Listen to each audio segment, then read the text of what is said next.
This is just how we do it. We just banter. I mean, we just kind of hang out and chat, and then we start with what we're actually doing. Yeah, we're going to learn about you and fanboy over you. So be prepared for that to be reciprocated. Yeah. Be prepared. And that's the other thing is KJ just breaks into song at random times. We like to sing on the show. It's kind of my profession. I would say in 48% of the episodes, there's some singing. 48. That is a factual statistic. Yeah. I did the math. Take that fact to the bank, baby. You can take that fact to the bank and sing it. That was good. You're listening to The Janchi Show, hosted by 3 Korean American adoptees diving headfirst into what it means to be adopted, Korean American, and more. And now, here's your hosts, Nathan, Patrick, and KJ.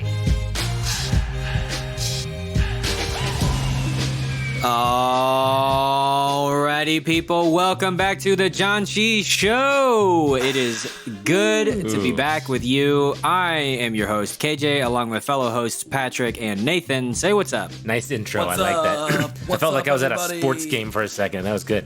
Let's get ready to Janchi.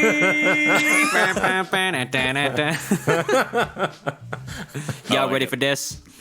Anyways, we have an incredible episode lined up for you. We have an interview with Chris Wheeler, the one, the only, man, myth, and legend. Yeah, he's all 3.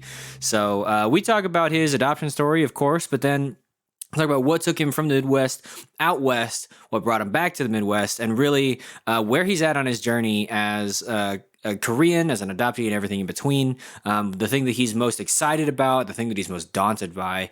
And then we get into our very first properly revisited food section, which is really exciting. We're going back to that French thing that none of us know how to say. So you can read it in the title, but it's really interesting. Also, sorry because the audio isn't great because I was in Texas, and so it really bothered me. It probably won't bother anybody else, but maybe I'm just apologizing to myself. Oh, also, I forgot to mention disclaimer. This. Patrick gets a weird big head at the end, so he's just like, someone feed my ego. Wow. So that's really fun. Also, this may or may not be the last episode of the Janchi Show ever. We'll find out. Just jump around. There's time codes if you want to figure out, just skip to that and spoil that for yourself or not. But that is kind of a rundown of what's going to happen in this episode. So we're really excited about it, and we're going to roll that clip right now. Or we should talk about what Janchi Show means. Oh, yeah. Or we can talk about what Janchi Show means. That's fine. Nope. I literally never You just said it was the last show ever. I know. Yeah. Okay. Well, as a part of our potentially final show, no spoilers, but maybe our final show. Janchi, Nathan, since you always call me out on this, what does it mean? Janchi. Janchi. We are the talking Joan about Cusack show. The Jancho, Juji. We're Janchi Show. It's celebrating. It is feasting and just being ourselves, our adopted selves, and looking to see what that means and what the Korean culture is all about, including the food and including history, culture, everything. We are learning and exploring together. That is my best. I appreciated your radio voice right there, Nathan. Thank you. I don't know. That was probably a lot more than really what Janchi means, but you've been listening. You know, we take liberties with what it means. So that's we do. I think we define it differently literally every episode. Yeah, I was gonna say. Yeah, that's more about what the show's about, not what the word means. If anybody came to the show trying to figure out how to speak Korean, that was a terrible decision because you're gonna have the worst definitions. You'll be like, well, the Janchi Boys say this. I'm like, that's not. I mean, that's not inaccurate, but it's not the mostly accurate. So, mostly. Anyways, roll that tape. All right, good intro. Jeez, well, it was an intro.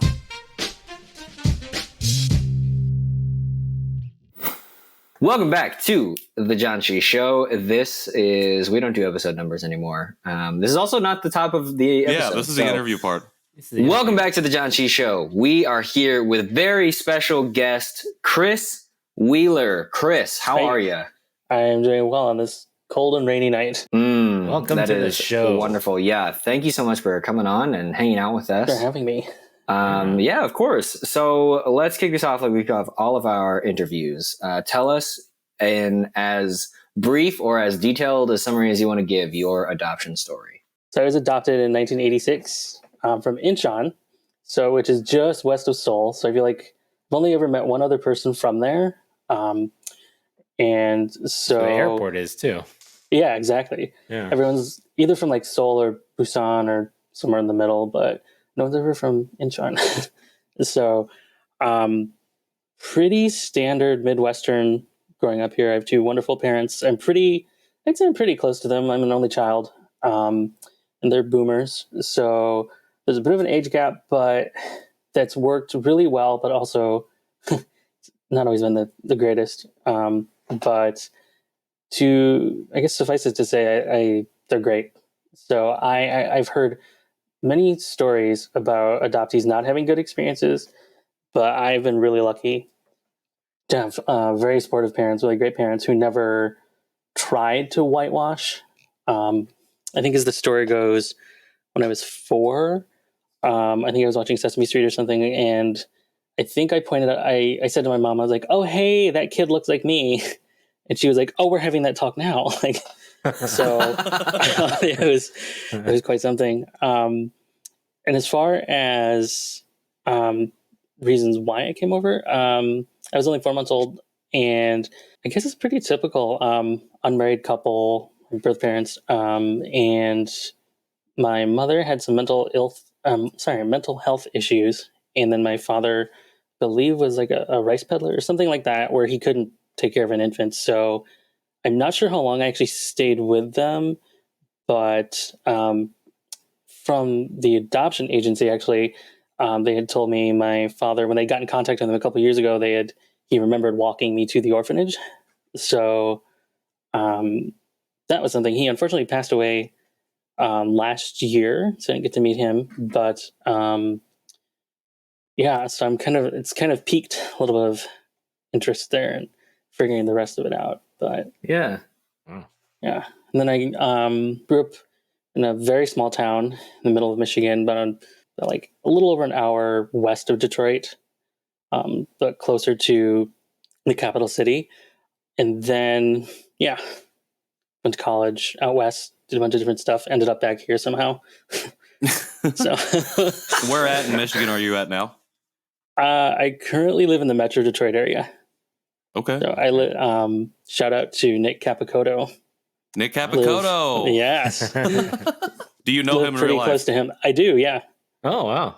So We're going to have another show where you both are on at the same time. yes, in fact, Yeah. I owe him a very big thank you for mentioning you guys in the show. Cool. All right. Well, we also owe him a very big thank you for mentioning us and our show.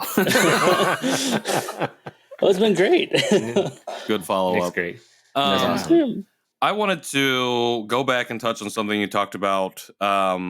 You talked about your parents being very supportive of you, Mhm. and you specifically mentioned that moment at 4, watching Sesame Street and recognizing someone that had looked like you. I was wondering if you could talk a little bit more about your experience growing up, being what it seems to be, coming into some racial self-awareness at an early age. Did you feel like you were able to continue being aware of that as you were growing up, or was that something that hit the back burner at all?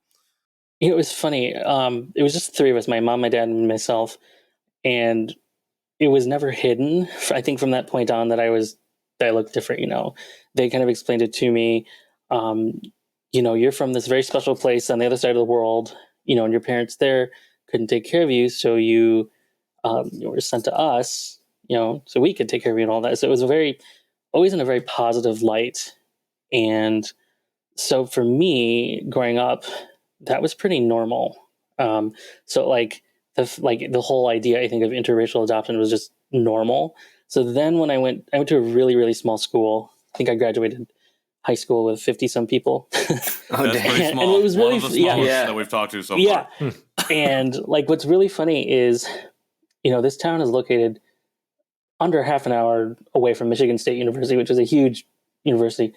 But on either side of this little town were much bigger schools. My friends were like graduating with the classes of like 250 or something like that. So it was just this bizarre little thing. And so there was a little bit of funkiness growing up because kids can be kind of mean. And I think it was a pretty white area. So like, I look different. So there were all sorts of questions, just no filters and, a little bit of hazing, I would say. And looking back, it's hard to tell if that was just what the kids said because that's what they heard at home or if they really meant it. Often wonder that. And then when I was in high school, that was around the time 9/11 happened. And then it kind of hit the fan because, I'm not the biggest patriotic person per se. So not really buying into that or just not having that be something I'm particularly into was not a good thing at that time. So there was a lot of not very nice things. I shared a locker with a close friend of mine, and she was like, looks the total opposite of me, blonde, blue-eyed, whatever. And we got like hate stuff put on our locker, and no one really did anything about it. It was a lot of gaslighting looking back, and I probably didn't help because I stirred the pot a little bit by kind of like, well, this is what I think, so leave me alone, and that wasn't good enough. So I would say as I got older, it got a little worse. But growing up wasn't too bad. I think if it did, I think my parents just they didn't really know what to say beyond, I'm sorry, that's not true. You always, you're very special to us, blah, blah, all of the usual. They're like, well, just ignore it or be the bigger person, stuff like that. Yeah, that's something my parents have always said too. Is they always have said, all kids get bullied or all kids, get made fun of, and it is true. But I think the reasons behind why people get bullied is different, and that's what's important to look at. And so, yeah, sorry that you had to deal with a lot of that out there. It's really, I think you just build a thick skin to it, which comes in very handy later in life. But it's funny. We had I think as I got older, there were other races that came in. We had a black kid come in, and he was fine from what I recall. But then the really interesting thing was, I think my freshman year, we had three of the Lost Boys of Sudan come into our school, and the school was small enough. We had grades 7 through 12 in one building. So they were, I think, all cousins of various ages. And so what was really interesting to see was that, here they are, last week they're fighting crocodiles or whatever, trying to survive. And now here they are thrust into computer science class or whatever, and they're just trying to figure out how to say, where's the bathroom or something like that, so so everybody kind of really took them in and really kind of watched out for them. And it was just, I was like, okay, I've been here and not to, make light of their situation, but I was like, you're like, hey, I'm also an immigrant. Can you help me? Right. Yeah. Like, just because I sound like you doesn't mean, Yeah. Did that one moment specifically make you start thinking about yourself as either adopted or as an adoptee, or did that come later still? I think that the specific adoption part came later. It was more the fact that I wasn't white.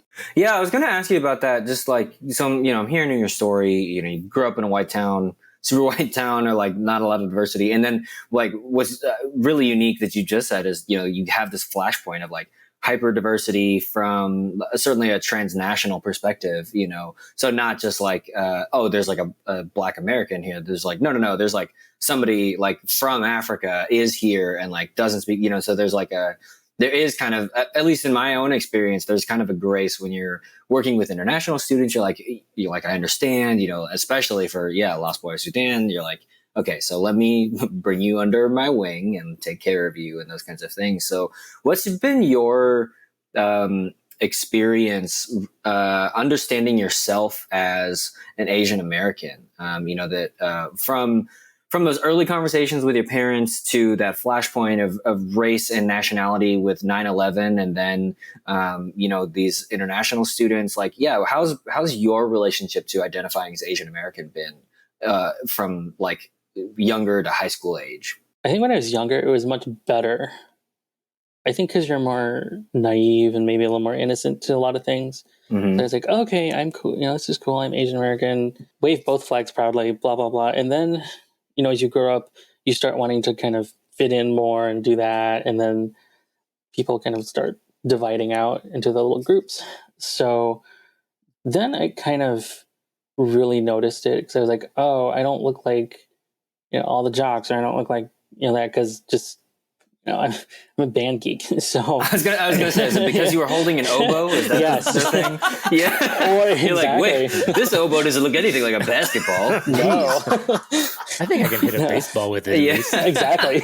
Bet you I can throw this Tempted. oboe over the mountains. Yep. It's a good javelin too. I don't know. It's shaped like it. Yeah. And there have been times where I've wanted to. But yeah, I think as you get older, and you become more self-aware and aware of what's around you, definitely I was like, oh, okay, this is not going to be as easy. It's not. And then I was like, well, there aren't any like Asians on TV. I don't have any role models really, beyond George Takei or Jackie Chan. Jackie Chan. Yeah, or It's Jackie Chan and George Takei. Yeah, or the guy on the other Star Trek, Garrett Wang from Star Trek Voyager. He was You're right. Yeah, actually. Okay. I'm not a Trekkie at all, Okay. like 0%. So, And there was a female in the Next Generation. guys. We're wading in some dangerous waters here, fellas. Yeah. Let's be fair. yeah. Star Trek is supposed to be a futuristic show, and yet there was one Asian in an entire starship. Come on. Exactly. That's true. Let's talk about that. Exactly. So it was kind of lonely. So I was like, oh, there isn't anyone, and what do I do? And What did you do with your being Asian American? Was that a thing that you lean into and you're like, nah, forget all the rest of you? You were like, you forget being Asian American for a minute. I think when it suited me, I did both. So when I felt like I wasn't agreeing with everyone around me, with the 9/11 thing, I was like, well, fine. Like, I'm not from here, so leave me alone. Like, what do you expect? Like, I don't have that. I was brought up with it. It's funny. Both of my grandfathers apparently fought in World War II, so my family's pretty patriotic.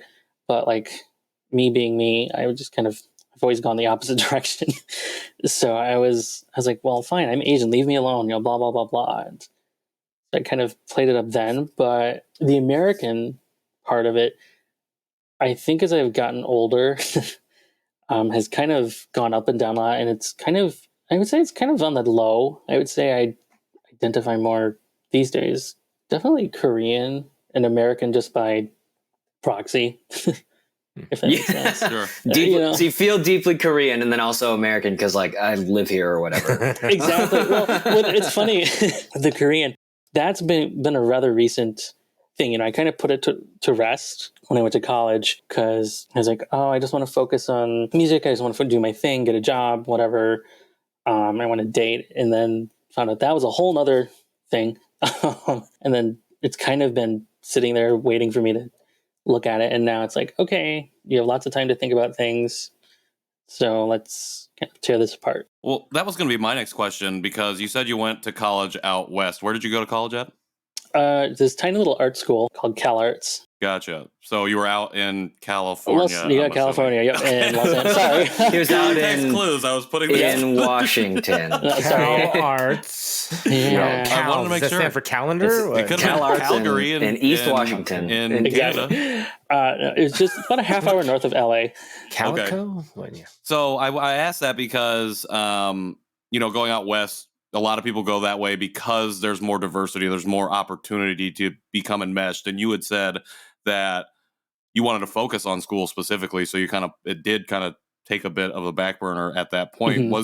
Was there a major change for you going out west and did you get to experience more diversity even at your small Definitely. school? Yes. Cause there's this running joke that I heard once, and it's kind of true. I'll just say it. Like, it's not an orchestra without an Asian. Good. And you made KJ laugh so hard he changed location. I saw that. He moved to a new location. Oh, wow. I was like, oh, maybe I should change my background. Yeah. Now I'm at That's Starbucks. Funny. But going to music school, I was like, there were suddenly a lot more Asian people, and like you're saying, international students and stuff. And I thought that was great. I was like, oh my gosh, like finally someone who looks like me, and people aren't going to look at me like that. Oh, the Asian kid from my class, he's just another student here. And so that was kind of nice. And then being in the greater LA area, that was fantastic, because it's so much. And I actually, I did 1 month at USC, and that was in 2008 when the recession hit. So that's basically how I ended up back here. But I almost lived in Koreatown, actually. Oh, cool. Renting a place. And I was coming back from looking at this place, and I went to this Korean restaurant, and the menu had no English on it. So this waitress comes over. She's like, "Annyeong," and I was like, "Hi." And then I had to like point to what I wanted. Nice. And you could just watch. I just saw her face kind of go, oh. It was like, well, I'm paying you, so. That wasn't the reason you didn't live in Koreatown, though, right? No. Okay. Hey, I know that feeling. I've lived out here for so long and got that same look every time I was at a Korean restaurant. So. Yep. Yep. That's why I started going to Fusion. Does anybody ever greet you with a big like "안녕하세요" and you're like, nope? Yeah. About a week and a half, or about 2 weeks ago, actually, I was at this Korean market. It's called Jungbu outside of Chicago. Did a little getaway, and this guy, he must have been an employee. He was like middle-aged, and he kept following me around, like trying to like get me to buy stuff or something. And then I actually like went into an aisle that he was like stocking something. It was just a big old "Annyeong." I was like, "Hey." You're like, "Hola, amigo." Yeah. Big old Midwestern accent here. So yeah, I've had the moment where they said same thing. They've said "안녕하세요," and I go, "Oh, 안녕하세요," and they go, "How can I help you?" Was it that bad? Because they're like, "Nope, we got to switch immediately." Yeah, we're switching back. Guys, I told you that's a point of pride for me. Is when I met Jay from MB Asians, like because I knew he was Korean. I just opened with "안녕하세요," and he was like, "Oh, are you?" Yeah. And he like spoke to me in Korean. I was like, "Yes," and I was like, "Nah, bro, I don't speak Korean, but I fooled you for a second." right. The follow-ups are always the worst. I almost would prefer them to continue in English after I say something. Definitely. Just know immediately to launch in English. Yeah. When Nathan comes in, they're like, "It's that guy." You can give him one greeting. He's wearing a visor. We're not even talking about that. We're not even talking about. See how long we can just not say anything, and how long they'll, just smile and nod, and they'll just return, exactly. continue talking to you in Korean, like point and stuff. I wonder how long that would last. I don't know that Koreans point. No, that's probably a good point too. I think they use an open palm. Chris, welcome to You're the show. the worst. I love it. Yeah, sorry. Welcome to the great. We just took a trip down tangent lane. I apologize. No, it's no. Anyways, that was my contribution. Weird pauses.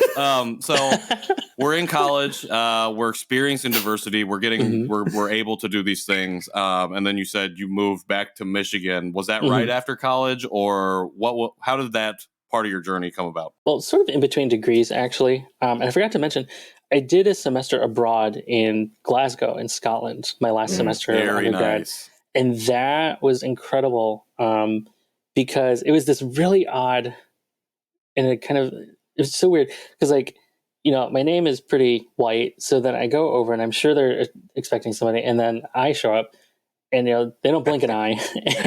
But I'm sure, like, but then they wanted to know about like American culture and things. And I had to really think. I was like, oh God, like what is American culture? Like, and then there were some other Asian students there, but we didn't really connect. I think because again, they were international students. So they probably sussed me out or whatever. And we're like, nope. They always know. Really quickly though, not to interrupt, but I do want to ask a quick question. Do you remember how you described American culture when they had asked you? Not really, because they then were like mainly interested in like the OC. The show, right? Because the show. Yeah. The show. I think both, or just in general, everything about it, I think. Sure. With the OC. And because they knew I was going to school in the greater LA area, so that brought about its own like LA culture thing, and and I was like, well, I'm not really from there. Like, you should have just totally started talking like surfer, like, hey, man, yeah. Just completely change your demeanor. Exactly. Totally. I think it mostly centered around accents, and they're like, you definitely have an accent. And I was like, I do. And it was just mainly little things along the way. Like, well, it was music school, so mainly differences in playing styles or whatever. Or Your oboe has an accent too? maybe. Classic. I didn't have to be curious. disappointed in you. Patrick did it for me. No. Well, okay. That was joke, but half serious too. I wonder, because he did say, Chris said that there was different playing styles. So I wonder if the playing style that he was doing was more American playing style. Yep. But yes, that was still kind of a joke. So I get that. Okay. I appreciate the explanation, actually. thank you. I rescind my Nathan. As we all know, jokes are better when they're explained. When you have to, if you don't have to explain the joke, you're not telling it right. I almost got you to spit take, bro. That would have been amazing. No. Sorry, Chris. No, you're fine. No. Yeah, I don't think I probably did a great job explaining American culture. That's okay. I have trouble. I feel like when people ask me that, it's hard to explain. What you call football, we call soccer. And Mm-hmm. we play football. And then there's baseball. There's a hot dog, if you've ever eaten one of those. We eat a lot of hamburgers, hot dogs. And if you're getting interrupted constantly, we're probably probably by an American. That's probably... Very true. That's how I like to You'll describe know it. us because you'll hear us. Yeah, exactly. Me especially. What was even the original point before I asked you how to describe American culture? Oh, how you got back to Michigan after you left from college. Pulled it out. Got it. Right. So I was all set to go to college in LA, and then I just couldn't. It was just a money issue mainly. I couldn't find a job. I couldn't find just all these things one on top of the other. And I was like, I cannot do school and try to like survive. Just it's not going to work. I wasn't in the greatest living situation at the time, so that was a big part of it. So I was just like, okay, let's go home and regroup. And here we go. I did the thing that I said I was going to do. I went to school out west. So and I always thought, well, I'll get back there. And it worked out really well to just stay here, actually, because I ended up going to grad school here, and that was fabulous. So, and kind of making it work. Yeah. You're in grad school currently, or you went to grad school there? I went to grad school, oh my God, 9 years ago. I'm old. And We're not ageist on the show, Chris. Come on. And that's not that old. Nathan, we're not ageist on the show. Sorry. He said 9 years ago. He I says was in like, his wish. I wish it was. I wish I graduated 9 years ago. Yeah, so I ended up just staying here, getting just an amazing education. And then just really, I was just like, okay, what am I going to do? Like, so I just kind of just started trying everything. And yeah, and I did have a bit of a quarter life crisis. I went into a different field for a little bit to try to do something else. And I actually ended up with a job offer, but it wouldn't have let me continue being a musician to the extent that I wanted to. So I was like, okay, leap of faith, I'm just going to do this. So far, it's even through the craziness of the last year, it's been okay and working out. So fingers crossed it continues to.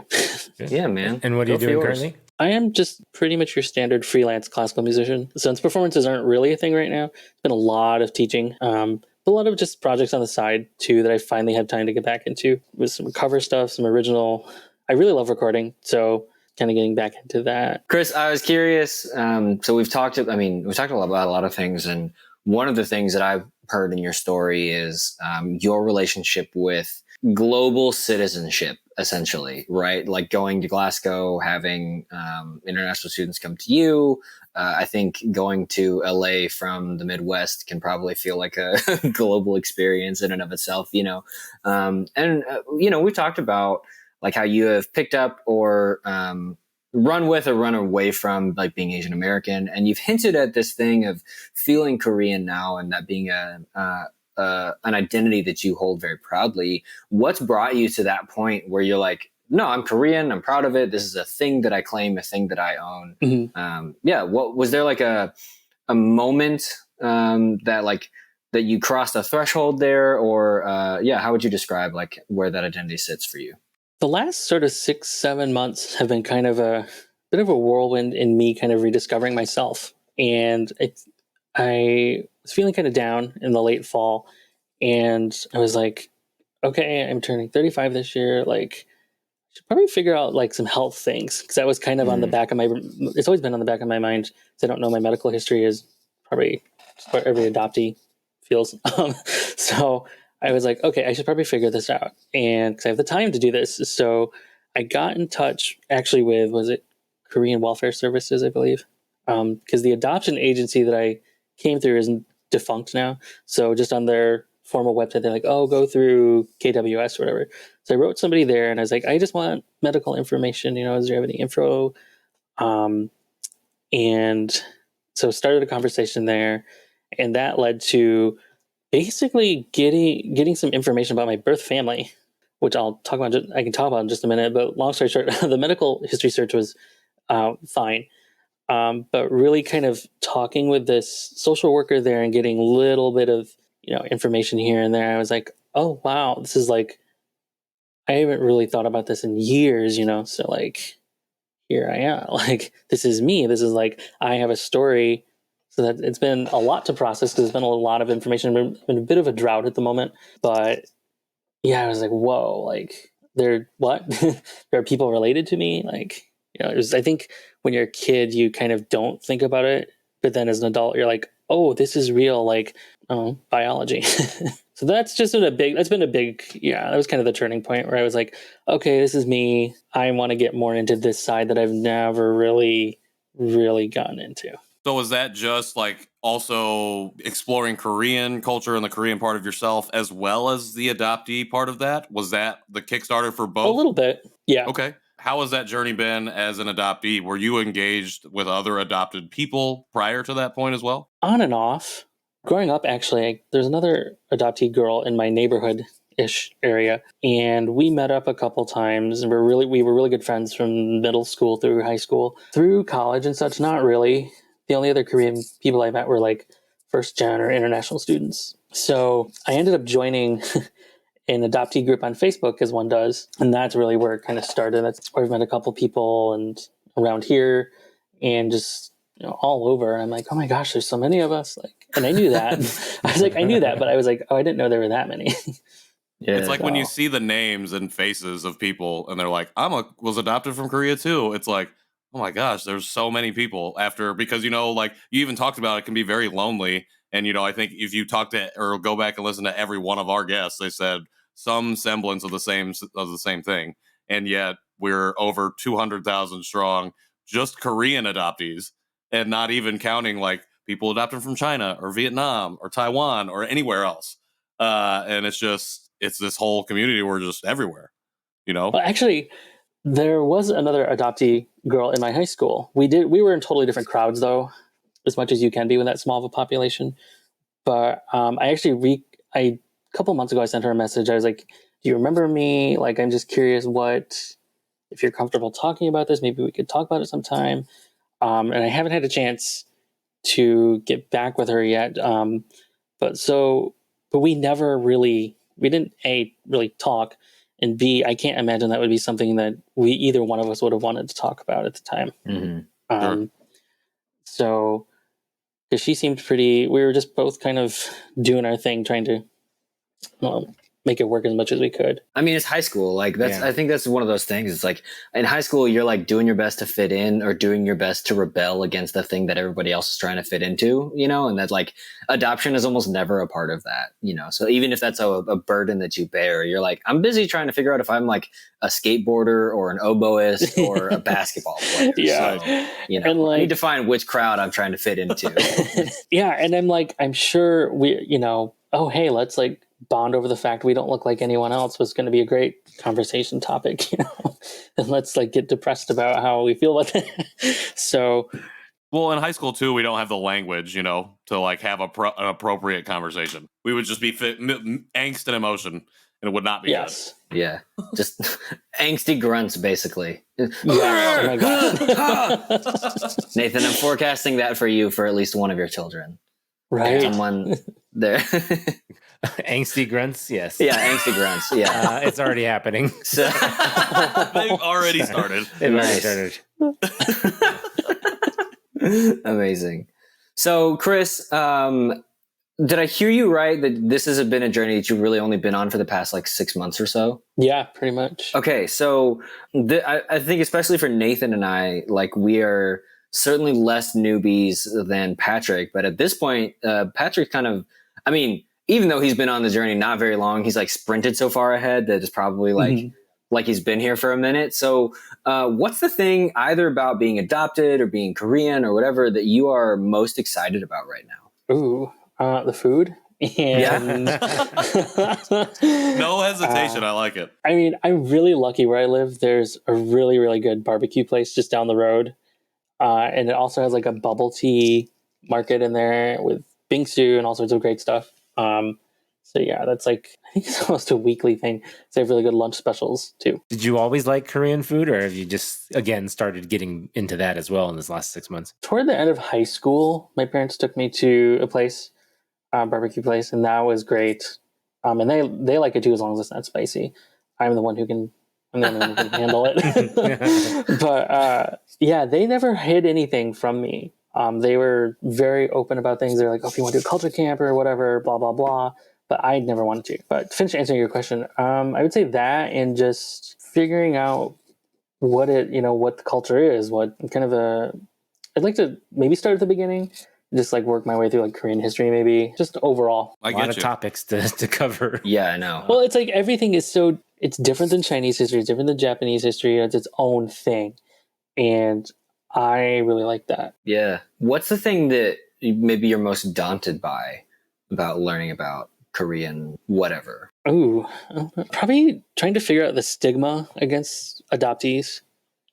That seems to be kind of a thing over there. Trying to wrap my head around that one. Yeah. And apparently mental health care is not a thing over there, from what I'm told. So I'm kind of like, oh dear, it makes sense that why there's so many of us. If there are all of these couples giving up babies or whatever, like that makes a lot of sense. So I guess that's a little like, okay, what's going on here with that? Like, why is this not being addressed? So kind of oh my God. The gradier. I'm not perfect. No, not grittier. I meant the greater. That's such a fool. So kind of the greater social climate that leads to Korean adoption being a thing, and essentially the reason for the 4 of our existence and the Janchi Show. And I get that. That can feel like so much. There's this book that Patrick loves to recommend to people. It's called Adopted Territories. And I have been slowly working my way through it. And every time, so I think you and I have had like very inverse reactions to certain moments in history.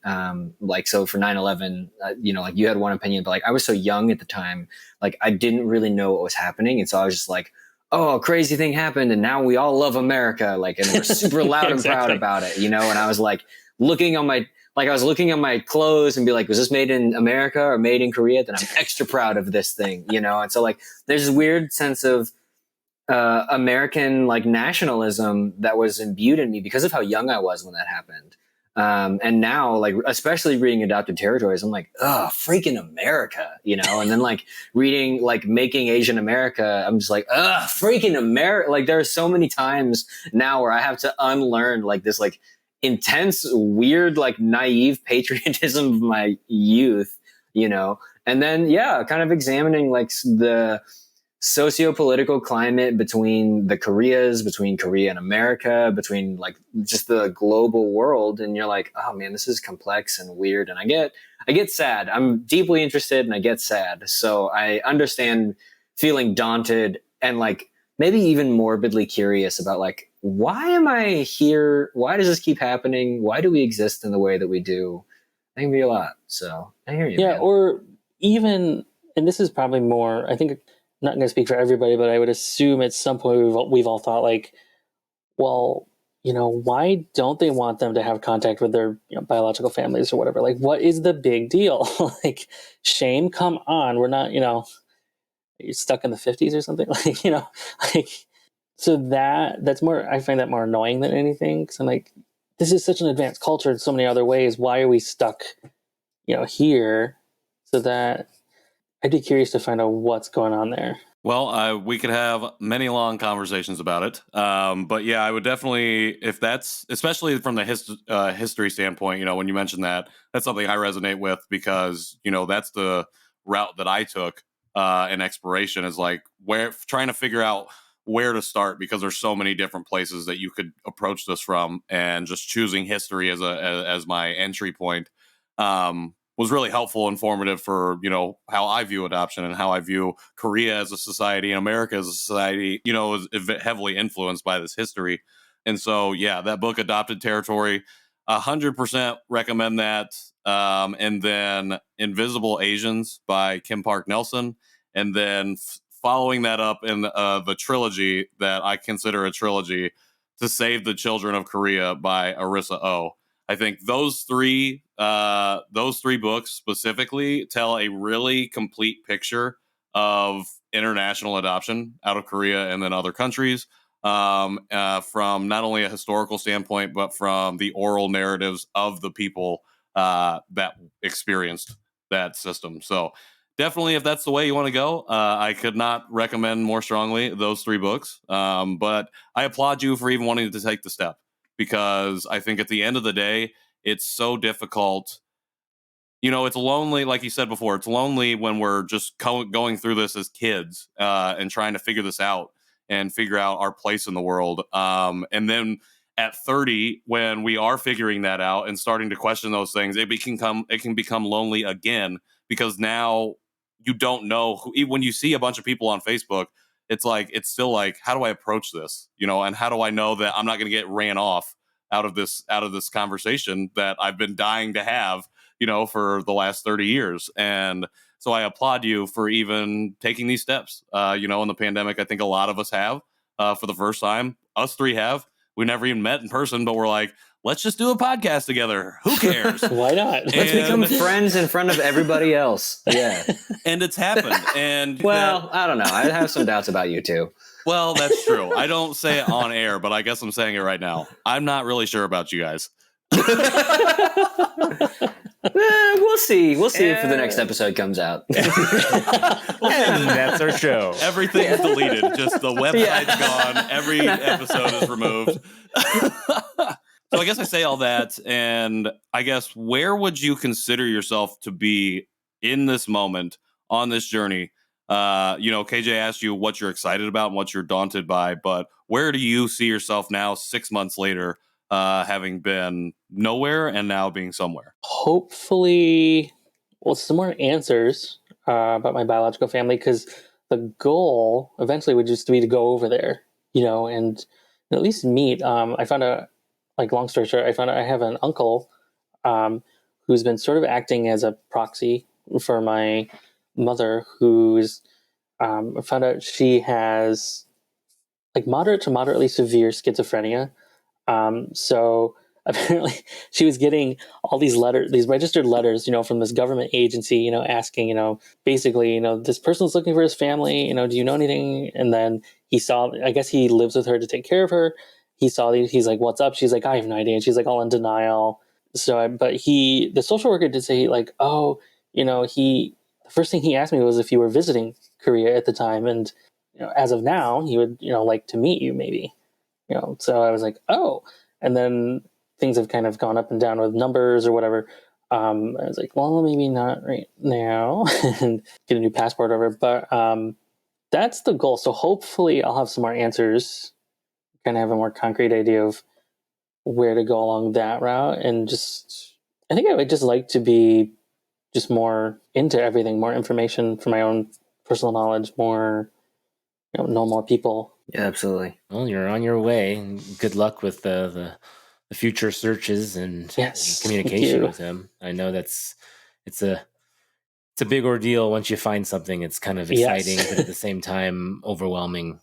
Kind of goes slowly at times when you wish it would just go a little quicker. Just like emails would go or something, like get an email the next day and then an email the next day, but it's not like that. So, but yeah, good luck. We're Are you moving on to a food thing? Is there something else you'd like to Dang it, Nathan! I was waiting for you to pull some great segue. I was gonna- As the I was king of thinking of a good segues. segue. I know. I was thought thinking it was- they and really then- want a good segue here, don't they? And I was like, I can't pull it out. Oh man, that's really funny. Wow. Speaking of food that we weren't speaking Go about. back. Phrasing. Speaking of phrasing.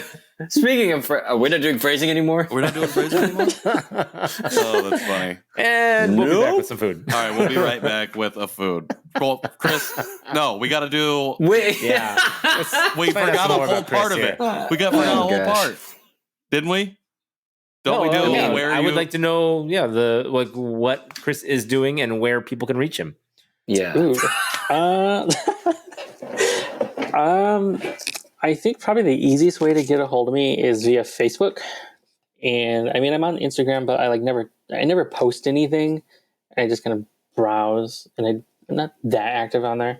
One of those I lurker do- accounts. I see you. Yes. I do have a personal website, just my name, chriswheelerobo.com, but there's not much going on there because there's not much going on in general. So with, Can people hear you play the oboe there? actually, yes, there's Okay, a nice. couple recordings, video I did for a competition last year. Do you believe I have some original material up there? Cool. So I'll yeah. check that out. We didn't even talk about the oboe. All right. That's good. All right. Well, all right. Never mind. We'll get to that later. But we're going to Chris. Go find Chris on Facebook. We're going to take a very brief break and be right back with a food or beverage item. Roll it.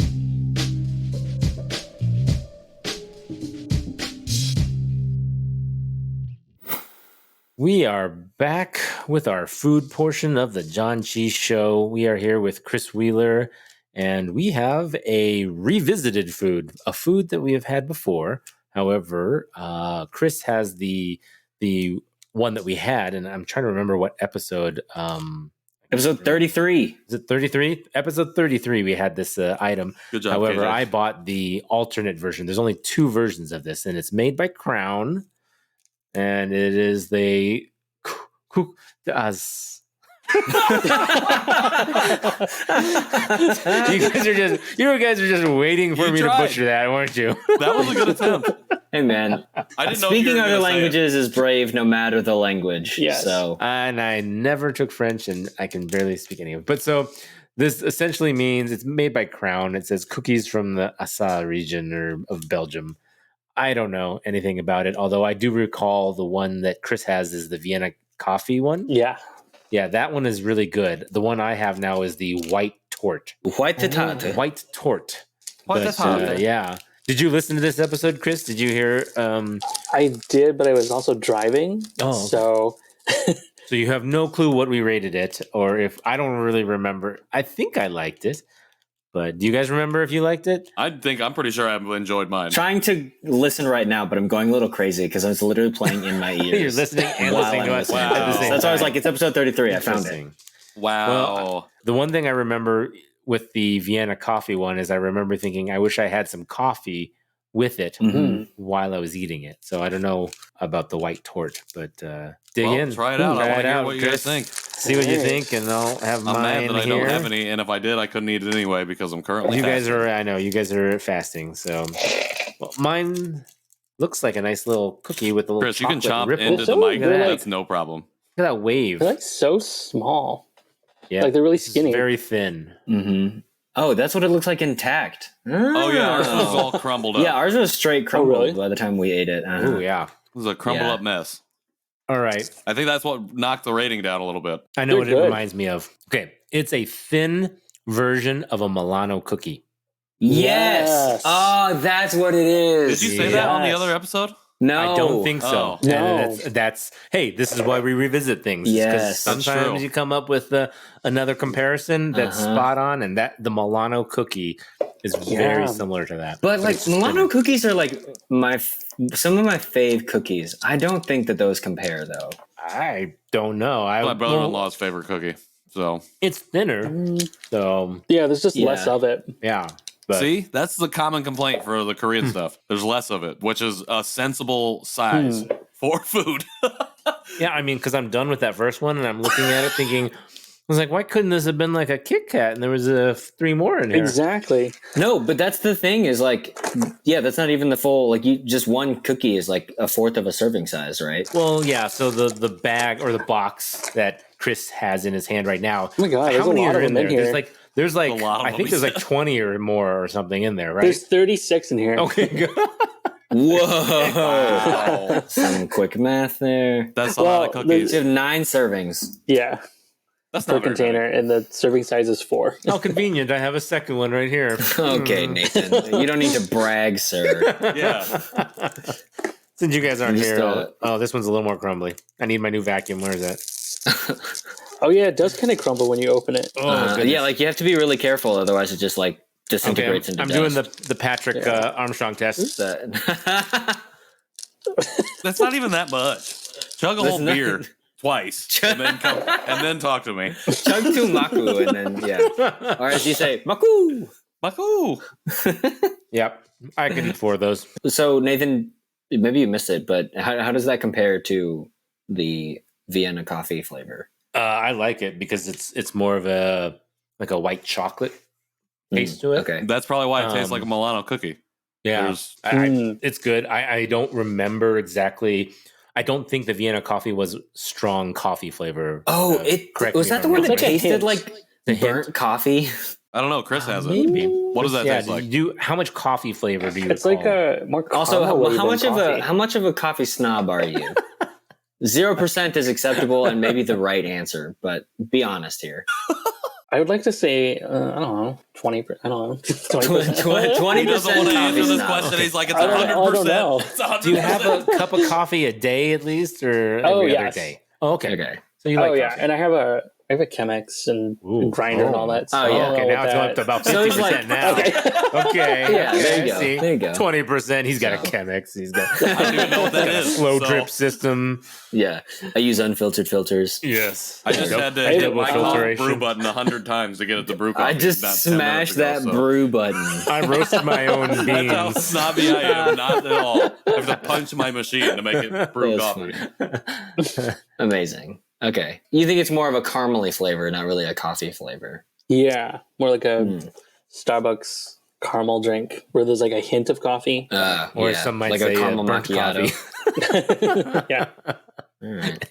But yes, I thought that was really good. I don't remember what I rated it, but I'd give this one a 5 out of 5. So Wow. Yeah. I think that's higher than you would have given the I don't the know. I coffee like flavor. cookies, but maybe it was the coffee flavor. Hot and take. You hear it here first. I don't folks. see now. I'm gonna have to Nathan likes go. I'm gonna cookies. go back and watch episode 33, and then you can fact check me because I don't know. There we go. Chris, what do you rate yours? I give it a 4 to 4.5. Okay. You got to pick one. Come down. So like 4 4 and a 5. quarter. Is that where you're at? 4.2. I'll give it a solid 4. Okay, solid 4. Solid 4. What would bump it up to the 5? If it was a little bit easier to open so it doesn't like crumble or explode. Packaging. I get it. I am I feel going like to have to vacuum. So. people are always like, man, y'all get down into it, like even to the packaging. Like the packaging matters, are so guys. big. Like, come on. It's a huge thing. Yeah. But it's true. I mean, I hate it when I read a Yelp review and somebody rates a restaurant on their parking lot. I'm like, what? Is that Yeah, really that's- part of it? come on. But Yes, you know, it is. it kind of can be, and so yeah. I mean, it's not until it is, and then it's Yeah. either amazing or terrible. That's so, true. Yeah. Why don't you have enough spaces for the amount of tables you have in there? I don't get it. Yeah. Everyone What the drove heck, yeah. separately. Okay. Yeah. Chris, it's been a really great conversation. It's been really awesome having you on here. And before you go, you said something at the top of the show, I think before we even hit recording, that I had to follow up on. So you said that you were fanboying out a little bit. Mhm. And you said, and I just wanted to see the worst. how much of the show you'd listen to and, you know, what this experience has been like for you. And who we can thank for putting you onto the show. That would be Mr. Nick Capicoto. Nick He was the one who- Capicoto. Ah. He's the one who recommended it to me, I think, right off the bat. And it's been great. It's just like, wow. Patrick's trying to force like an online review. Patrick right is now or like, something. I don't know what he's give doing me here. He's like, validation. so Yeah. Please. Well, you guys scale keep, from you 1 guys to keep 5. putting it What would on you me. give our show? You guys keep putting it on me, giving me a big head, blowing my head up. So I'm going to run with it now. I want to know when people are fans of our show. I want to know how big of a fan, how much stuff you've It's bought great. on the Chris store. is a big fan. He did buy us a coffee snack, by the way. You were one of our supporters in the Oh, Buy Me yeah. a Coffee. Buy us a coffee snack. So thank you. Buy us a And coffee snack. Well, I don't know. I was just combining it because we were eating a snack. But yes. Was I the first mug purchase too? I don't We've know, had a maybe. few people buy remember. mugs, surprisingly. Yes, I think you were the first. Now that I think about it. I think you Because- shouted me out on Facebook or Because something. I think Patrick's mom was the second. Classic. So I Classic. know Patrick's mom was not the first, and so there was definitely someone before. And yes, I think it was you, Chris. Amazing. And then Awesome. I think Jeff just bought one, so thank you, Jeff, if you're listening. But Well, I bring that up not to give myself a much bigger ego than I already Actually, apparently yeah, carry. Chris, if you could give us a review via Yahoo News Oh my and just God. specifically shout Patrick out, then maybe he'll hear your validation and accept it. I brought it up because it really does for me. I won't speak for these two, but for me, it does mean a lot because to think that we are now at a point where we can have people on the show that are fans that have been listening to the show, that means a lot. It means that the words that we've been sharing and the people that we've had on have resonated. And it means that we've provided or facilitated or created a space that's safe enough for people to come on and feel like they can share.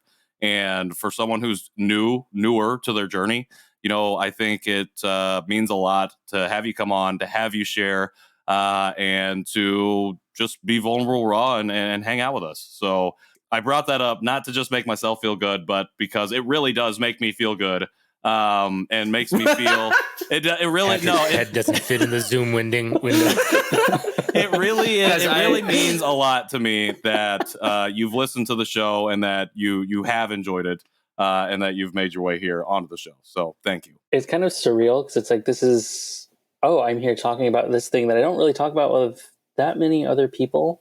There's a little close circle, and then it's like, oh, there's like 3 other guys like me. That's crazy. It definitely is.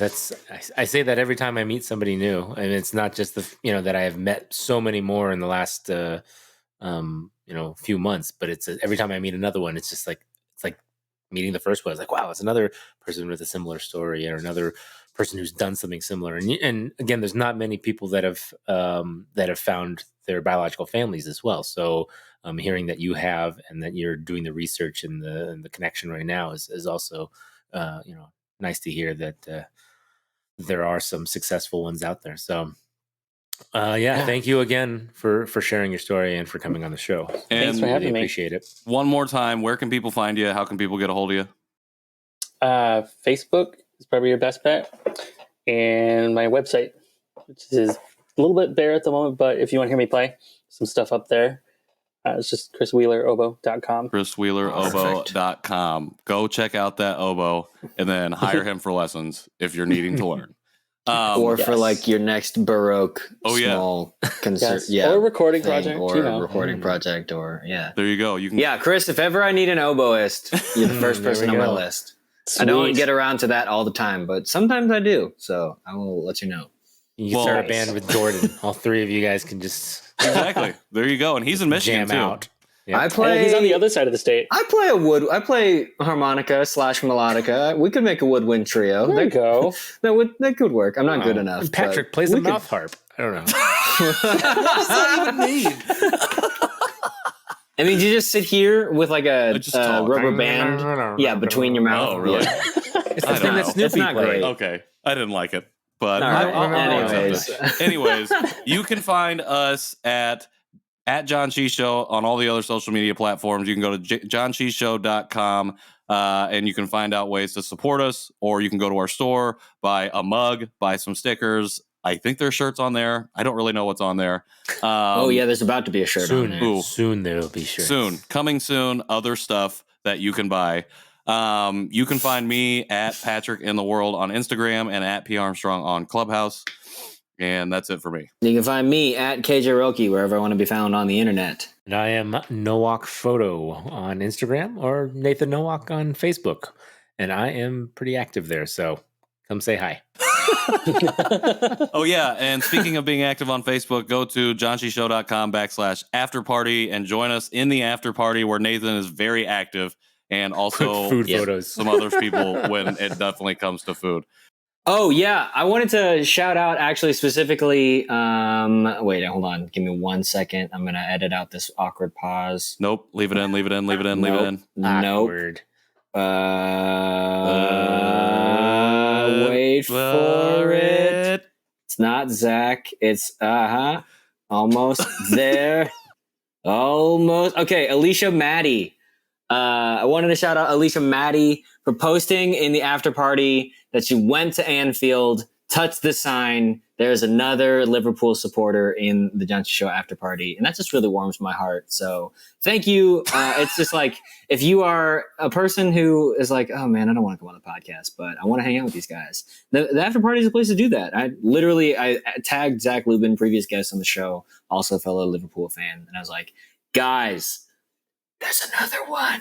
And got really excited. So anyways, it's like it's a great place to connect and meet like-minded fellows or non-fellows, whatever. You get it. It's a Facebook group. Go be part of it. If you want to be part of the show, but at a distance, at an arm's length. I don't want to talk to these guys in person. Even if you don't like soccer. Yeah. It's fine. Yeah. And Or you're Chris like, is hey, what I is tried to happening make to the this show? food.